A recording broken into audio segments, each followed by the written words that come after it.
Hello दोस्तों, welcome back to my channel. देख लीजिए फ्यूचर इंडेफिनिट टेंस। आज की इस वीडियो में हम आपको फ्यूचर इंडेफिनिट टेंस पढ़ाने वाले हैं, यानी कि अनिश्चित भविष्यकाल। तो अनिश्चित भविष्यकाल की परिभाषा क्या होती है? कुछ इस प्रकार से होती है अनिश्चित भविष्यकाल की परिभाषा, यानी कि जिन हिंदी वाक्यों के अंत में गा, गी, गे आदि शब्द आते हैं उन्हें हम अनिश्चित भविष्यकाल कहते हैं। एक बार और सुन लीजिए, जिन हिंदी वाक्यों के अंत में गा, गी, गे आदि शब्द आते हैं उन्हें हम अनिश्चित भविष्यकाल कहते हैं। ठीक है ना? इसे ही हम फ्यूचर इंडेफिनिट टेंस कहते हैं। अब आता है फ्यूचर इंडेफिनिट टेंस के नियम। तो नियम कुछ इस प्रकार से होते हैं कि इस टेंस के सभी वाक्यों में, यानी कि इस तरह की सभी वाक्यों में सभी कर्ताओं के साथ बिल सहायक क्रिया का प्रयोग किया जाता है। केवल आई और बी के साथ सेल सहायक क्रिया का प्रयोग किया जाता है तथा मुख्य क्रिया का पहला रूप लिखते हैं।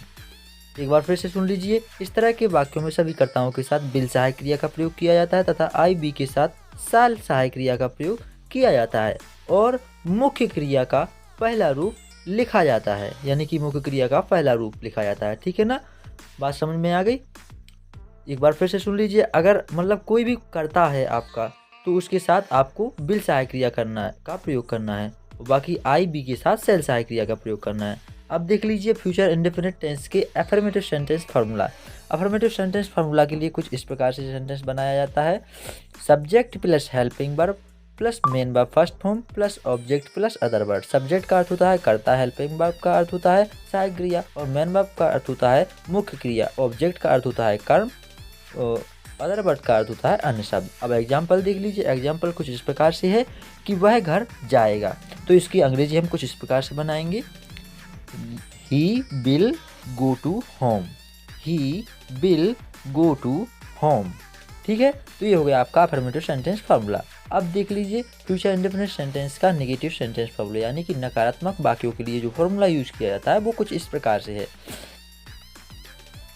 Subject plus helping verb plus not plus main verb first form plus object plus other word. Subject का अर्थ होता है कर्ता, हेल्पिंग वर्ब का अर्थ होता है सहायक क्रिया और नॉट नकारात्मक शब्द के लिए यूज किया जाता है। मेन वर्ब फर्स्ट फॉर्म यानी कि मुख्य क्रिया का पहला रूप प्लस ऑब्जेक्ट यानी कि कर्म प्लस अदर वर्ड यानी कि अन्य शब्द। एग्जाम्पल देख लीजिए। एग्जाम्पल यानी उदाहरण कुछ इस प्रकार से है।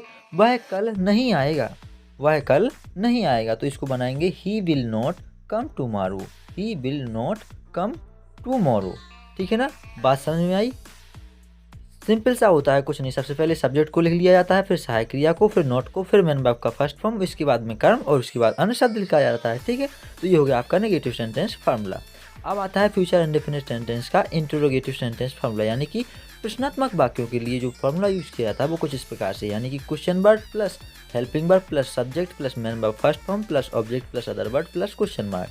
क्वेश्चन वर्ड यानी कि कोई प्रश्नात्मक शब्द है तो वो सबसे पहले आएगा, फिर इसके बाद हेल्पिंग वर्ब सहायक क्रिया आएगी, फिर इसके बाद सब्जेक्ट यानी कर्ता आएगा, फिर मेन वर्ब यानी मुख्य क्रिया का पहला रूप आएगा, फिर कर्म आएगा, फिर अन्य शब्द आएगा, फिर इसके बाद में क्वेश्चन वर्ड आएगा। एग्जाम्पल देख लीजिए। क्या वह कार चलाएगा?